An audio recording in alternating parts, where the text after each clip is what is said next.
안녕하세요. 경인교육대학교 한성관입니다. 이번 시간에는 게임 탐색과 최적화 기법 중에 하나인 제약 만족 문제에 대해서 살펴보도록 하겠습니다. 게임 탐색과 관련해서 좀 살펴볼 것은 몬테카를로 알고리즘, 우리 알파고 아시죠? 알파고에서 주요 알고리즘 중에 하나가 몬테카를로 알고리즘인데요. 현재 상태에서 무작위로 다음 상태를 선택해서 몇 판의 경기를 빠르게 진행해 보고 난 뒤에 그 수를 뒀을 때 승률을 기록해 두고 시뮬레이션 결과에서 승률이 높은 수를 선택하는 방법이 바로 몬테카를로 법이라고 하는데요. 이 부분에 기본이 되는 민맥스 알고리즘과 알파 베타 가지치기 방법을 한번 살펴보도록 하겠고요. 그 다음에 제약 조건 만족으로서 주어진 제약에 만족하는 해를 찾기 위해서 백트래킹 탐색을 한번 살펴보도록 하겠습니다. 우선 지난 시간에 이야기한 것처럼 문제 해결은 인간의 지적 문제 해결, 보면 1 더하기 같은 것은 인공지능 문제를 해결할 수가 없죠. 기본 소프트웨어에 관련된 부분이고 인간적인 지적 문제 해결 중에 하나지만 인공지능에 맞지는 않죠. 그 다음에 하노이탑 문제 같은 경우에는 복잡도에 의해서 2개의 판을 옮기는 거는 굳이 필요 없지만 이제 뭐 20개, 30개씩 그 판이 증가가 되면 인공지능적인 탐색이 필요한 상황입니다. 그리고 직접적인 방식이 있는데요. 이거는 문제를 순차적으로 진행하기 위해서 실제 소프트웨어를 이용하는 방법들이 있고 거의 인공지능적 방법이 아니라 기존에 사용하는 소프트웨어의 문제 해결 방식을 주로 사용할 수도 있습니다. 그리고 인공지능 해법은 문제 상태하고 목표 상태만 가지고 문제 해결한다고 했죠. 그래서 우리는 그 탐색의 중요성 그리고 인간적인 탐색으로서 휴리스틱 탐색에 대해서 살펴봤습니다. 하나의 트리 구조로 만들어주고 그 트리 구조에서 탐색하지 않을 공간을 없애버림으로써 탐색 공간을 줄여서 컴퓨터로 원하는 시간에 그 답을 찾는 그 방법이 바로 인공지능적 해법이라고 보시면 되겠습니다. 예제를 한번 볼까요? 하노이 타워 문제를 한번 볼게요. 여기 그림을 보시면 P가 바로 여기 기둥입니다. 기둥이 3개가 있고요. D가 접시입니다. 접시 D1이 작은 거고 D2가 밑에 큰 거겠죠. 그래서 초기 상태는 왼쪽에 있고요. 목표 상태는 오른쪽으로 다 이동해야 되는데 이때 제약 조건은 이 D1처럼 작은 게 D2가 작은 거 위에 D2가 올라가면 안 되는 그런 것이 있습니다. 그러니까 이동 과정에서 그거 없이 이동시켜야 된다는 거고요. 동작할 수 있는 경우의 수를 한번 볼까요? 여기 보면 동작은 함수로 표현해서 저 M, move란 뜻이죠. 그 다음에 가로 D1은 접시, DC겠죠. 그 다음에 P가 폴입니다. 기둥이죠. 그래서 기둥 1에 접시 1이 있는 상태가 바로 요 M, D1, P1이 되겠고요. D1, P2는 접시 1번을 폴 2번째 기둥에 옮긴다. 이런 식으로 해서 쭉 경우의 수를 보면 이렇게 6가지 동작이 나타날 수가 있겠죠. 이제 이걸 어떻게 움직여서 초기 상태에서 목표 상태로 갈 것인가, 이게 문제 해결의 과정이 되겠습니다. 그래서 이 해결의 과정을 우리는 상태 공간이라고 하고요. 이 상태는 문제 풀이 과정 중에 고유한 요소입니다. 이걸 우리는 상황이라고 말을 하고 컴퓨터로서는 상태라고 표현하죠. 그래서 이 상태의 집합을 우리는 상태 공간이라고 하고요. 집합으로 이렇게 표현이 되죠. 이렇게 중괄호로. 그래서 거기에서 이동할 수 있는 경우의 수들을 나열하면 그걸 순서대로 알고리즘이 해결하는 그 과정이 바로 이 상태 공간을 탐색하는 것으로 볼 수가 있고요. 상태 공간의 도입은 문제를 형식화하는 데 유리합니다. 그래서 트리 구조로 주로 만들고요. 보시면 요 앞에 보시는 요 초기 상태의 그림과 그 다음 목표 상태의 그림을 기호화시키면 이런 상태가 되겠죠. 초기 상태 가로 첫 번째 가로는 폴 첫 번째 기둥입니다. 그래서 D1, D2가 이렇게 있고요. 두 번째, 세 번째 가로는 두 번째 기둥, 세 번째 기둥인데 비어 있는 걸 알 수 있죠. 그래서 목표 상태가 보면은 첫 번째, 두 번째는 비어 있고 세 번째는 D1, D2 이렇게 변하면 초기 상태에서 목표 상태 이게 같게 된다면 이제 문제가 해결된 이런 상황이라고 보시면 되겠습니다. 그리고 이 과정에서 아까 무브 그 상태 변이 과정을 찾아나가는 그 방법이 바로 요 상태 공간이라고 보시면 되겠습니다. 이 상태 뿌리 노드에서 목표 노드까지 도달하는 과정이라고 보시면 되겠고, 이 상황에서 이제 그래프 구조라는 게 생깁니다. 왜냐하면 사람들은 갔다가 의미 없게 다시 되돌아와서 가는 방법들이 있죠. 그 청소기를 보면은 아주 구닥다리 청소기를 보면 청소하던 데를 갔다 왔다 하면서 청소를 10분 만에 할 것을 막 50분 또는 뭐 계속 무한적으로 이제 청소하는 경우가 있는데 바로 요게 그 트리 구조에서 재생성을 문제 이야기를 하는데 바로 요게 그래프 구조로가 되기 때문에 그렇습니다. 트리 구조에서 그래프 구조로 가는 형태가 돼서 무한루프로 빠질 수 있기 때문에 그러는데요. 한번 보실까요? 자, 지금 추상화 시켜서 그림을 이렇게 그려놨어요. 보면은 첫 번째 기둥에 D1과 D2가 꽂혀 있죠. D2가 밑에 있고 D1이 위에 있습니다. 자, 그러면 이동할 수 있는 것은 D1 접시 1이 두 번째, 세 번째 기둥으로 옮길 수밖에 없기 때문에 가지를 두 개를 칠 수가 있겠죠. 이렇게 두 개로 치게 됩니다. 그러면 만약에 D1이 두 번째 기둥에 간다면 왼쪽으로 가겠고요. D1이 세 번째 간다면 오른쪽으로 가겠죠.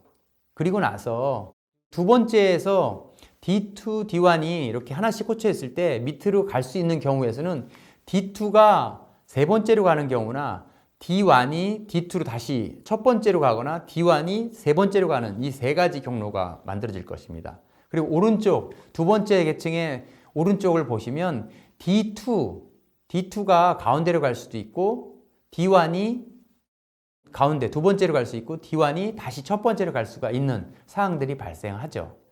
그래서 이렇게 트리 구조로 쭉 가면서 그 전체적인 경로를 찾는데 실제적으로 보면 여기 앞에 보시면 맨 첫 번째 뿌리노드라고 하는데 이 첫 번째 D1, D2가 첫 번째 기둥에 꽂혀 있는 형태를 보시면 맨 세 번째 계층에서 맨 왼쪽에 있는 것과 그 다음 오른쪽에 세 개 중에서 그 가운데 있는 요게 첫 번째랑 같은 것을 볼 수가 있어요. 그래서 실제로 갔다가 다시 원래 자리로 돌아가는 경우입니다. 그러면 이 트리 구조가 어떻게 되냐면 이렇게 다시 원래 자리로 돌아가는 상태 그래프 형태로 바뀌어 버립니다. 하나의 어떤 뿌리로 넓어지는 것이 아니라 원래 자리로 돌아가는, 그러면 이제 답을 찾기가 어렵죠. 이런 형태로 상태 그래프를 그려서 전체적인 경로를 그리다 보면 이런 형태로 찾기가 됩니다. 그래서 지금 접시 두 개를 또는 세 개를 이동할 수 있는 경우의 수를 저렇게 상태 트리와 상태 그래프로 그렸죠. 이걸 다 그려놨다 보면 자연스럽게 맨 오른쪽의 하단에 목표 상태 세 번째 기둥에 이 접시들이 이렇게 꽂혀 있는 걸 볼 수가 있습니다. 이 과정을 겪으면서 다른 곳으로 빠지지 않고 원하는 방향을 빨리 찾을 수 있는 방법을 찾는 것이 바로 이 휴리스틱 검색 방법이라고 얘기했습니다. 그래서 지난 시간에 우리가 이야기했던 휴리스틱 검색을 이렇게 상태 공간이라는 개념을 이용해서 상태 트리와 그래프로 표현하는 방법을 살펴보았습니다. 자, 그러면 이제 본격적으로 게임 탐색에 대한 부분을 살펴볼 건데요. 우선 뭐 일반적인 탐색, 사람들이 나는 이 산에 올라갈 때 ABC 중에 어디로 갈까? 뭐 나는 가장 다 모두 가볼 거야. 이게 굉장히 좀 무식한 방법이긴 한데 완벽하게 한 방법이긴 하죠. 근데 누구나 어떤 사람도 저 산 올라가기 위해서 저런 모든 경로를 찾아서 올라가지는 않을 것입니다. 그래서 여기 오른쪽 여자처럼 나는 산의 둘레를 따라 오르는 비의 길로 이렇게 경험이 있어. 그래서 난 그거는 안 찾고 A나 C로 가보겠어. 그래서 더 짧으면 나중엔 그쪽으로 갈 거야. 이런 식으로 해보는 그 휴리스틱 탐색 방법을 쓰게 되는데, 이러한 일반적인 탐색 말고 게임 탐색에서는 실제 내가 원하는 대로 이렇게 찾는 것이 아니라 상대방에 의해서 내 경로가 바뀌는 걸 알 수가 있습니다. 왜냐하면 항상 원하는 위치에 이렇게 놓는 것이 아니라 다른 상대방이 놓은 거에 맞게 다시 재구성해서 놓을 수밖에 없는 그런 상황들. 그래서 베타적인 상황에서 그 다음 검색 경로를 찾는 방법이 바로 게임 탐색입니다.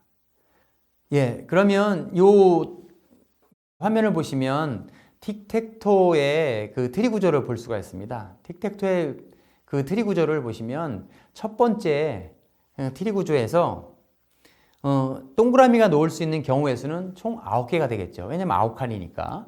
그리고 동그라미가 놓고 나면 그 다음에 빨간 바둑알을 놔야 되는 상황이 되는데 그때는 7가지가 되겠죠. 첫 번째 동그라미 놓은 걸 제외하고 7개. 그리고 그 다음에 다시 동그라미 놓으려면 6개, 5개, 4개, 3개, 2개, 하나로 이렇게 하면서 총 경우의 수, 놓을 수 있는 경우의 수는 3 곱하기 3 팩토리얼 개. 그래서 9 팩토리얼 개의 경우가 생기면서 여기에서 상대방을 이기고 뭐 수직선이든 수평선이든 대각선으로든 같은 모양의 것이 일직선이 되면 이기도록 이제 그 목표를 찾아 떠나겠죠. 근데 요 트리 구조의 그 각 단계를 보면 첫 번째는 동그라미가 놓고 두 번째는 X, 그 다음에 동그라미 X. 그래서 그때마다 내가 원하는 그 트리 구조 내에서 답을 찾는 것이 아니라 상대가 어떻게 놓느냐에 따라서 목표 상황, 내가 이길 수 있는 상황들이 달라지기 때문에 그 경우의 수는 굉장히 동적으로 변한다는 것을 알 수가 있습니다. 그래서 일반적인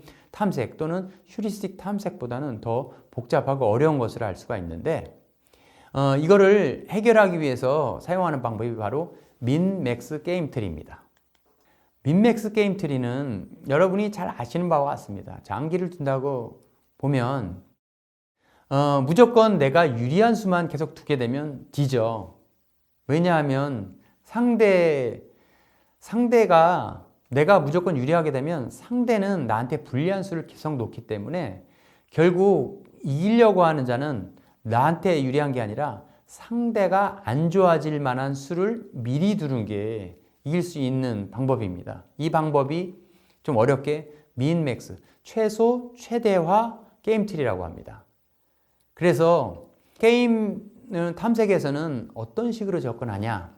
다음 수를 보는 것이 아니라 다음 수 또는 내가 그 다음 수를 이길 수 있는 정도의 깊이, 만약에 내가 내수 앞 정도를 예측할 수가 있다라고 하면 내수 앞을 이렇게 미리 보고 나한테는 가장 유리하고 상대한테는 불리한, 그러니까 나한테는 점수가 높고 상대한테는 나빠지는 그 값을 선택하게끔 하는 것입니다. 무조건 덥석 뭐 상대방이 포를 줬다고 해서 잡아먹는 게 아니라 내가 그 다음 걸 위해서 포를 놓치더라도 다음 수를 위해서 뭐 다른 수를 조리라든가 상을 움직이는 이런 방법들을 사용하는 거랑 같은 방법들입니다. 그래서 여기서 내수 정도를 예측하는 걸 한번 살펴볼까요? 우선 내가 내수 앞에 봤을 때 저 정도로 유리할 것이다 라고 생각하는 값들을 이렇게 쭉 넣어놓은 것입니다. 내가 12점 정도 앞설 것 같고, 그 다음에 두 번째는 이쪽 놓으면 내가 무조건 이기는 거야. 그 다음에 세 번째는 6점 정도 앞설 것 같아. 그리고 저기 놓으면 난 무조건 마이너스 12점 정도 깎일 것 같아. 이런 식으로 평가를 해 놓습니다. 이 정도 수를 보는 거죠. 그러고 나서 상대한테는 최소가 되는 그 값을 이제 선택을 하는 겁니다. 상대가 최소가 된다는 건, 자 보십시오. 밑에 12와 무한대 플러스 무한대의 값 중에서 어느 게 작냐? 당연히 무한대로 좋은 값보다는 12가 낮은 값이니까 상대는 저걸 선택하겠죠. 그리고 6일 경우에는 그대로 6일 것입니다. 마이너스 10이면 마이너스 12고 8과 6일 경우에는 6을 선택하겠죠. 상대방은 당연히 나한테 나쁜 걸 선택하게 할 테니까요. 그리고 마이너스 무한대는 무조건 내가 지는 패. 그러면 그쪽을 선택을 하게 될 겁니다. 그 다음 마이너스 7과 마이너스 5의 값이 있다면 역시 더 점수가 낮은 마이너스 7을 선택하게 될 거예요. 그래서 내가 최대로 된 값 중에서 상대방은 최소 값을 선택하게 될 겁니다. 그리고 그 다음에는 날 차례입니다. 그러니까 위에서 보는 것이 아니라 앞에 미리 가서 뒤로 이렇게 오는 방법을 사용하는 거죠. 12와 6을 비교했을 때 나한테 유리한 값은 12가 되겠죠. 그리고 마이너스 12는 그대로 올라가고 비교할 게 없다면, 그리고 6과 마이너스 8 있으면 그 중에서 나한테 유리한 6을 선택을 합니다. 그리고 마이너스 7일 경우에 그냥 마이너스 7로 올라가고요. 그 다음에 상대는 이 중에서 적은값을 최소가 되는 값을 선택하겠죠. 최소가 되는 그 값은 어떻게 만들어지냐? 12와 마이너스 10 중에 마이너스 12를 선택하게 될 겁니다. 그 다음 6과 마이너스 7 중에 마이너스 7을 선택하겠죠. 그러면 이제 나는 최대가 되는 값 마이너스 12와 마이너스 7 중에서 이렇게 마이너스 7을 선택하면 되는 것입니다. 그래서 내가 놓을 수는 이렇게 마이너스 7을 선택해서 마이너스 7을 쫓아가는 이 경로로 가게 되면 상대방을 이길 수가 있죠. 이거는 내가 상대방보다 내수 정도를 예측해서 이길 수 있다라고 판단했을 때 사용하는 방법들입니다. 이렇게 해서 만약에 바둑 그 급수가 높아서 뭐 20수 앞을 본다. 그럼 더 밑에 내려가서 나는 최대, 상대방은 최소, 최대, 최소 해서 지금 상황에서 가장 나한텐 유리하고 상대방한텐 나쁜 수를 선택하게 해서 놓는 그 자리를 갖다가 이렇게 바둑이라든가 기사를 두겠죠. 그러면 이 전체의 경우의 수를 몽땅 다 계산해내려면은 사람의 경우에는 경험적으로 뭔가 저 자리는 놓지 말아야지.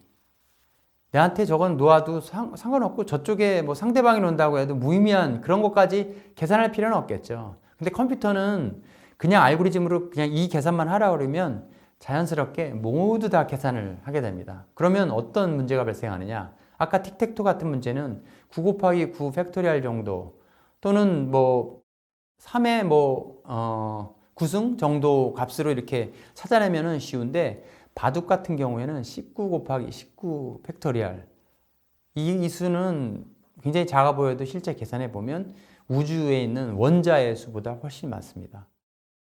경우의 수가 그렇게 많기 때문에 실제 컴퓨터로 계산할 수가 없어요. 그래서 알파고가 이세돌을 바둑에서 이긴 게 대단하다고 한 겁니다. 실제 컴퓨터, 웬만한 현존하는 컴퓨터가 슈퍼컴퓨터를 사용한다고 해도 절대 계산할 수 없는 그런 상황인데도 인공지능, 이 게임 탐색과 몬테카를로 방법과 강화학습, 딥러닝을 사용해서 결국 이겨낸 겁니다. 그 이겨내는 그 가장 큰 기반이 되는 알고리즘이 바로 알파, 베타 가지치기입니다. 말씀드렸다시피 알파, 베타 가지치기는 자신에게 불리하고 상대에게 유리한 수는 탐색에서 배제하는 겁니다. 나한테 불리하고 상대한테 유리한 걸 굳이 내가 탐색을 할 필요가 없겠죠. 그 부분은 아예 제끼고 나한테 유리하고 상대한테 불리한 수만 찾아서 놓으려고 노력을 해야겠죠. 그래서 여기 보시면 밑에 내가 최대가 되는 값을 이제 선택하는 이 상황을 한번 보죠. 보시면 여기 7과 6에서 상대방은 당연히 최소가 되는 6을 선택할 것이고요. 그 다음에 상대방은 7, 4, 6 중에서 어떤 걸 선택하냐면 7을 선택하고 요 깊이 우선 방식에서 이렇게 왼쪽에서 오른쪽으로 하는 방식이기 때문에 7과 4를 선택할 거예요. 7과 4를 비교할 거예요. 그러면 4를 선택하겠죠. 최소값이. 그러면 굳이 6을 볼 필요가 없겠죠. 최소값이 4이기 때문에. 그러니까 그 6 밑에 값은 탐색할 필요가 없는 겁니다. 그러면 그 공간을 가지를 쳐버리면 탐색하는 공간, 아까 상태 트리라든가 상태 그래프 얘기했잖아요. 그 중에 그 부분을 다 떼어내면 이제 검색할 공간이 사라지는 겁니다. 여기 보시면 또 있어요. 보시면 쭉 옆으로 가다 보면 3은 그대로 가고 7은 그대로 가되 6과 8을 만났을 때 6을 선택하겠죠. 그 다음 8은 굳이 선택할 필요가 없기 때문에 역시 컷을 해버립니다. 그리고 또 올라갔을 때 상대방 보면은 6과 3 있을 땐 3을 선택하고 7과 7일 땐 7 선택하고 5일 때는 바로 이제 8을 잘라버리는 거죠. 굳이 이 밑에까지 검색할 필요가 없음으로써 탐색 공간이 현저하게 줄어듭니다. 이거는 여러분들이 바둑을 놓을 때 계속 공격하다가 여기 놓지 않으면 내가 질 것 같은 이런 상황이면 꼭 놔야겠지만 뜬금없이 저 구석에다 놓는다든가 하는 그런 과정들은 보지도 않는 것과 같은 그런 맥락이라고 보시면 돼요. 그래서 알파, 베타, 가지 컷을 통해서 이렇게 잘라서 탐색할 수 있는 공간을 줄여나가는 겁니다. 이게 바로 알파고가 제일 먼저 사용했던 그런 몬테카를로 탐색 방법이고요. 여기에 강화학습, 나한테 유리한 것을 지속적으로 컴퓨터 스스로 학습하고 그 다음에 상대방이 놓는 기보를 기계학습으로 상대방이 그러니까 잘하는 것을 학습하게 함으로써 현저하게 그 인공지능의 그 성능을 높이는 방법을 통해서 이세돌을 이긴 거죠. 이렇게 해서 3번의 가지치기로 탐색 공간이 많이 줄어들고 이제 컴퓨터가 계산해서 이제 바둑을 둘 수 있는 이런 상황까지 된 겁니다. 이제 이 게임 탐색 문제는 이제 그만하시고 제약 만족 문제로 넘어가도록 하겠습니다.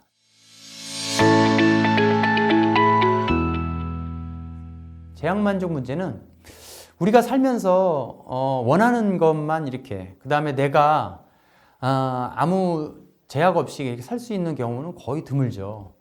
여행용 짐을 챙길 때 고려할 것, 특히 유럽 같은 데 가면 그 기내에 들고 갈 화물도 적고 그 다음에 실제 그 화물로 붙일 그 가방을 너무 큰 거 할 때는 비싼 비용을 내기 때문에 적당한 수준에서 그 넣어야 됩니다. 기타나 첼로 같은 것은 넣을 수가 없죠. 왜냐하면 그 크기가 있기 때문에. 그런 제약 조건들이 있는 상황에서 내가 최대한 필요한 것을 이제 챙겨야 되는 거, 이런 것들이 바로 제약 조건에 관련된 문제인데요. 이런 것들이죠. 누구와 갈 거냐, 어디로 갈 거냐, 어떤 가방의 크기냐, 그 다음에 무엇을 할 거냐에 따라서 그 챙겨야 될 것들은 달라질 것으로 보이고 있습니다. 이런 것들이 다 제약 조건이 되겠죠. 그래서 이 가방 하나로 볼까요? 물건을 보면 제약 조건은 가방 하나만 실을 수 있다, 걔네. 그 다음에 변수는 어떻게 되냐? 가방 안에 공간입니다. 큰 가방도 있고 작은 가방도 있겠죠. 그 다음에 길다란 가방도 있고 정사각형 가방도 있고 두꺼운 것도 있고 얇으면서 큰 것도 있을 것입니다. 그래서 이런 것들이 변수가 되겠고요. 그 다음에 도메인은 뭐냐면 가방 안에 어떤 물건이 들어갈 거냐. 그 값들이죠. 그래서 보면은 지금 여기로 보면은 무슨 하와이라든가 이런 휴양지로 떠나는 그런 모습들인데 거기에 맞는 짐들을 이렇게 챙기겠죠. 만약에 핀란드, 겨울에 핀란드에 가면 이런 상태로 가면 안 되겠죠. 그러면 거기에 따른 뭐 다양한 제약 조건에 의해서 이 가방이 좀 달라질 거예요. 그래서 보시면 이런 상황에서 만약에 핀란드를 간다면 A를 선택하는 게 맞겠죠. 근데 지금 상황에서는 이 가방에 나는 최대한 뭐 비상 응급 약품도 넣고 그 다음에 뭐 카메라라든가 뭐 등등을 넣는다. 그러면 이제 A는 선택 안 하고 B나 뭐 C 같은 걸 선택하겠죠. 그래서 이런 문제를 이제 컴퓨터에 넣기 위해서는 또 역시 추상화, 컴퓨팅 사고의 과정을 통해서 추상화시켜야 돼요. 복잡한 문제를 아주 간략하게 단순화시켜서 그려나가는 거죠. 보시면 이렇게 정사각형 공간에다가 어떤 국기, 깃발을 그리거나 벽에다가 이렇게 색칠을 하려고 해요. 근데 한 가지 제약 조건이 있습니다. 이렇게 선을 나눠줬는데 인접한 데는 같은 색을 칠하면 안 돼. 왜냐하면 구분했기 때문에 서로 다른 색을 칠해봐. 그랬을 때 어떤 식으로 칠하면 될까? 그랬을 때 색은 딱 3가지만 사용해. 만약에 10가지 색이라면 그냥 각자 칠하면 되겠죠. 5개밖에 안 되니까. 근데 만약에 3가지로 칠해서 겹치지 않게 칠해봐 했을 때는 좀 어려운 문제가 됩니다. 이런 것들이 바로 제약 만족 문제가 되겠고요. 이걸 처리하기 위해선 제약 그래프라는 것을 이용합니다. 이 인공지능 문제에서 기본이 되는 것은 자료 구조예요. 선형 구조와 그다음 비선형 구조, 트리 구조와 그래프 구조입니다. 그래서 여기서 제약 그래프를 만듭니다. 제약 그래프라는 거는 이런 식으로 만드는 거예요. 그래서 인접한 곳에는 다른 색을 칠해야 하고 그 다음에 빨강, 파랑, 노란색만 사용해야 된다. 변수는 A에서 길한 공간이고 그 다음에 도메인은 빨강, 파랑, 노랑이라는 그 색깔 값이 되겠죠. 지금 인접된 부분을 보면 A와 C가 되겠고요. C와 D도 인접이 되어 있죠. 그 다음에 B와 D는 인접되어 있지 않죠. A와 E도 인접되어 있지 않습니다. D와 E는 인접이 되어 있죠. B와 E도 인접이 되어 있죠. 그래서 이걸 이용해서 그려보면 이런 형태의 제약 그래프가 만들어져요. 그러니까 공간, 한 면을 하나의 어떤 노드와 링크로 연결된 그래프 형태로 처리하게 되면 우리는 그 수학 시간에 이 경우의 수 또는 짧은 길 찾아가기 같은 그런 것들을 배웠어요. 그 방법을 사용해서 이제 문제를 해결해 나가면 됩니다. 자, 그러면 제일 먼저 A에다가 빨간색을 칠하면 이제 B에는 빨간색은 칠할 수 없죠. 같은 색이 붙어 있으니까. E에는 빨간색 칠해도 상관은 없는데 이제 그 옆에 붙어 있는 것을 칠하는 겁니다. B에다가 만약에 파란색을 칠하게 되면 이제 C는 빨간색도 안 되고 파란색도 안 되니까 노란색을 칠할 수밖에 없겠죠. 이런 식으로 제약 그래프 내에서 하나씩 그려나가는 방법을 사용하는데요. 이걸 그래프 구조로 보면 첫 번째 A에는 빨간색을 칠하면 B는 빨간색을 못 칠한다. 그러니까 그 밑에 더 볼 필요도 없죠. 그러면 파란색과 노란색을 칠하는데 이제 파란색을 만약에 B에 칠하면 C에는 빨간색도 안 돼요. 왜냐하면 C와 A가 연결되어 있기 때문에. 그 다음에 B와 C가 연결되어 있기 때문에 파란색도 안 돼요. 그러면 C는 노란색밖에 안 되겠죠. 그러면 저쪽 빨간색 C 밑으로 가지가 형성된 이제 저 트리는 찾아볼 필요가 없는 거죠. 굳이. 제약이 다 그냥 끊어버리는 거예요. 그리고 남은 그 C, 노란색 C만 찾아볼 수가 있는 겁니다. C를 칠하고 나면 이제 연결된 D와 D의 색깔을 칠할 수 있는데요. D에는 당연히 노란색을 칠할 수 없죠. 왜냐하면 C가 연결되어 있어서 D. 그래서 빨간색과 파란색이 되어 있고 이 D가 이제 빨간색일 경우에는 E는 빨간색과 저 파란색은 칠할 수가 없습니다. 왜냐하면 B와 연결되어 있기 때문에 그래요. 그 다음에 D와 E는 노란색이 되죠. 그래서 이렇게 칠할 수가 있는 거죠. A, B, C, D, E 이런 식으로 색깔을 칠할 수가 있는 이런 상태로 그 답을 찾을 수 있는 그래프를 그려낼 수가 있는 것입니다. 이렇게 탐색 트리를 이용해서 찾은 백트래킹으로 찾은 정답을 보면 이런 세 가지 형태가 있겠죠. 물론 세 가지 넘게 있는데요. 이런 식으로 붙어 있는 그 인적 칸에는 같은 색깔을 칠하지 않고 이런 형태로 칠할 수가 있습니다. 지금 이 형태는 일반적으로 하나씩 A부터 시작해서 칠했는데 만약에 A로 하지 않고 인접한 면이 가장 많은 B나 C가 3개씩 붙어 있잖아요. A부터 시작한다면 저런 구조가 저런 왼쪽에 그 트리 구조가 만들어지면서 그 탐색 공간을 찾아가요. 필요 없는 부분은 잘라간다고 하더라도 역시 그 탐색할 부분이 많죠. 근데 인접한 면이 많은, 제약 조건이 많은 걸 먼저 해결하기 위해서 C를 먼저 선택해서 색깔을 먼저 하나를 선택한다면 탐색하려고 하는 트리의 공간이 굉장히 줄어든 걸 알 수가 있어요. 전체적인 층은 5개로 이렇게 이루어져 있는데 그 옆으로 뻗은 가지의 개수가 굉장히 현저하게 줄어든 걸 볼 수가 있죠. 그래서 순식간에 그 답을 찾아낼 수 있는 이런 방법들이 바로 제약만족 문제입니다. 따라서 제약만족 문제를 해결하기 위해서는 그 문제가 가지고 있는 것을 제약은 뭔지, 그 다음에 거기에 따른 변수는 뭐고 거기 갖는 값들, 도메인들은 무엇인지를 잘 판단해서 여기서 그 인접한 그 면의 개수, 저 제약 조건이 가장 높은 걸 먼저 선택을 하게 되면 답을 찾을 확률이 되게 높기 때문에 이런 것들을 이용해서 사용하는 방법들이 바로 제약 만족 문제입니다. 제약 만족 문제는 이런 NQ 문제 같은 것이에요. 여기 정사각형의 격자에 만약에 4 곱하기 4의 격자에 4개의 퀸, 그 바둑알을 놓되 가로와 세로와 대각선이 겹치지 않게 4개를 놔라 라는 그 문제가 있다면 어떻게 둘 것인가? 이 문제는 실제 4개까지는 굉장히 쉬운데 5개, 6개, 7개, 8개 또는 뭐 30개까지 넘어가게 되면 사람들이 그냥 보통 생각으로 찾을 수 없는 그런 굉장히 복잡한 문제가 돼요. 이런 문제를 해결하기 위해서 아까 사용했던 트리 구조 형태로 구성을 해서 놓게 되는 겁니다. 그래서 서로의 제약을 선으로 그으면서 찾아나가는 거죠. 그래서 트리 구조로 찾되 겹치는 부분이 있으면 백트래킹으로 다시 올라가서 찾으면서 더 밑엔 찾지 않는 그런 방법들을 사용하면서 굉장히 복잡한 제약 문제를 해결하는 것들을 볼 수가 있어요. 실제로 보면 칸 4개에서는 단일해는 하나, 중복해는 2개가 됩니다. 그리고 5개일 경우에는 2개와 중복해가 10개가 되고요. 만약에 12개가 되면 답은 1787개나 돼요. 근데 그게 찾기가 그렇게 쉽지는 않죠. 만약 25개 칸짜리에다가 칠하면 놓는다면 저렇게 많은 경우의 수가 발생하면서 저 답을 찾기 위해서 많은 계산이 필요합니다. 그래서 이걸 CSP, 제약 만족 문제로 풀 수 있는 그 시뮬레이션 한번 같이 살펴보면서 어떻게 제약 만족 문제가 이렇게 해결하는지 한번 살펴보도록 하겠습니다. 다 같이 이 사이트에 한번 같이 들어가셔서 보시면서 같이 해보면 좋겠습니다. 8퀸 문제를 한번 살펴보도록 하겠습니다. 이 제약 만족 문제를 이용해서 원하는 답을 찾는 방법인데요.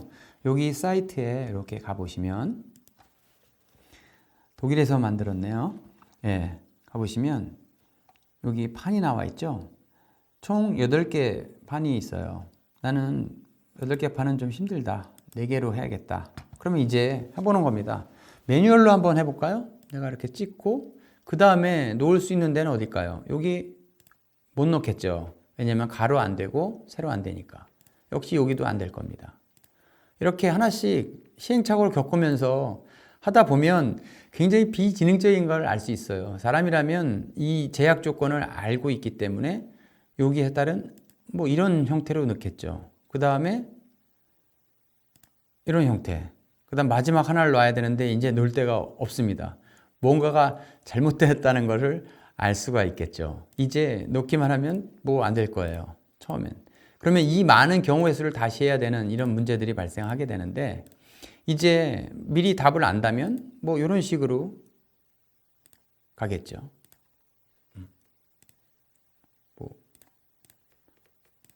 그래서 여기에 놓고 해서는 안 된다라는 걸 이제 금방 깨달을 수가 있어요. 이제 제약 만족 문제를 통해서 한번 요 답을 한번 찾아볼까요? 이제 보면 4 곱하기 4 매뉴얼 대신에 시뮬레이션 컴퓨터가 제약 만족 문제로 직접 한번 찾을 수 있도록 한번 해볼게요.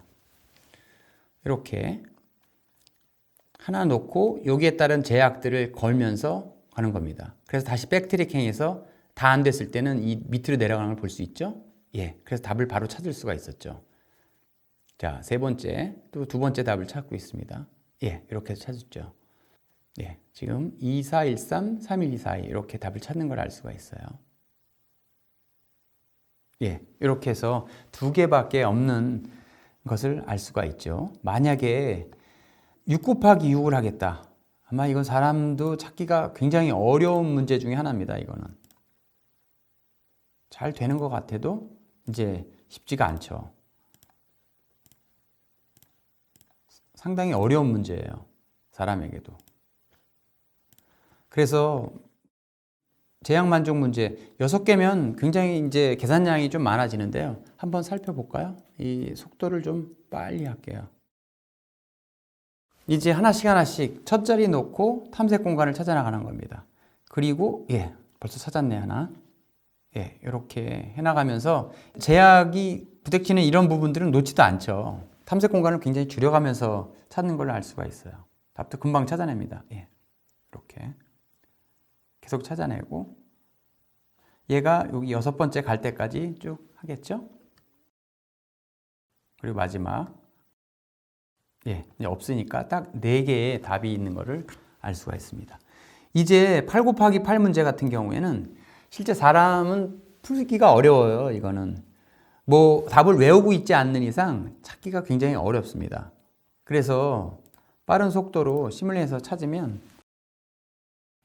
그 계산량이 지금 하나씩 찾아가는 그 계산량을 꼭 보시기 바랍니다. 이 위에는 찾질 않죠. 이미 여기 제약 걸려 있는 부분이 있기 때문에 없는 부분만 지금 찾아가지고 6개를 다 놓을 수 있는 방법으로 이 백트래킹해서 찾는 것을 알 수가 있어요.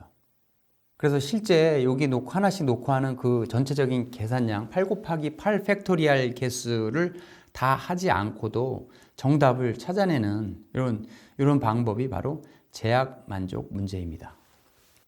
하나 벌써 찾았네요. 예. 자, 여러분들도 한번 그 다양한 조건으로 한번 해보시고 혹시 필요하다면 가족분들하고 한번 이렇게 풀게끔 한번 해보는 그런 것도 한번 해보시면 재밌을 것 같습니다. 같이 8퀸 그 시뮬레이션 문제를 한번 이렇게 살펴봤는데요.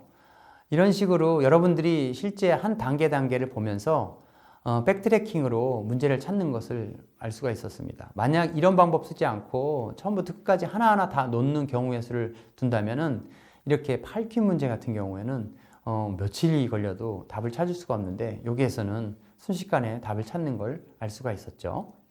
이러한 그 대표적인 제약 만족 문제 중에 하나가 스토크 문제입니다. 좀 복잡해 보이는데 가로, 세로, 작은 정사각형 안에 1과 9 사이의 숫자를 한 번씩만 사용할 수 있다는 제약 조건을 통해서 이렇게 변수는 1, 2, 3, 4, 6, 7, 8, 9, 도메인은 9 곱하기 9 칸, 제약 문제는 이렇게 밑에 세 가지 제약을 놓고 문제를 해결할 수 있도록 하는 문제들이 있습니다.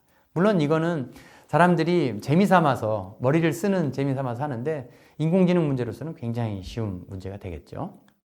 이런 제약 만족 문제는 이렇게 게임이나 놀이에만 사용하는 것이 아니라 실제 철도 보시면 하나의 철로선에서 여러 개의 기차가 부딪히지 않고 다니려면 그 시간의 제약을 잘 고려해서 움직여야 됩니다. 그렇다고 너무 천천히 다니면 사람 승객들이 불편하겠죠. 최대로 적게 기다리면서 빨리 움직일 수 있는 배차 문제도 제약 만족 문제이고, 항공도 좌석을 예약할 때도 2명, 3명, 뭐 극장표도 마찬가지예요. 이런 예약 시스템을 설계할 때도 제약 만족 문제를 사용합니다. 항만에서도 배를 정박하고 승선을 지원할 때도 역시 마찬가지고, 제조에서도 철판, 목재, 유리, 섬유 등 제한된 자료를 낭비 없이 잘라서 할 때 그림 보시면 통나무 하나를 판자 30개와 막대기 50개로 만들려면 무조건 자르면 짜투리가 많아서 버리게 되겠죠. 그래서 그런 것들을 처리하기 위해서는 최적화 시킬 수가 있어야 되고, 이 통나무의 크기라든가 또는 판자의 개수라든가 이런 것들 제약 조건을 고려해서 최대한 낭비 없이 자르는 이런 문제에 사용이 되고, 그 다음에 건설, 그래서 비용이나 인력을 스케줄링해서 언제 누가 어떤 인부가 들어가서 일을 할 때 가장 적은 비용으로 건축을 할 수 있는지 이런 문제에 많이 활용되고 있습니다. 이상으로 게임 탐색과 그리고 제약 만족 문제를 통해서 우리의 일상생활 최적화시키는 인공지능 기법에 대해 살펴보았습니다. 이상으로 마치도록 하겠습니다. 감사합니다.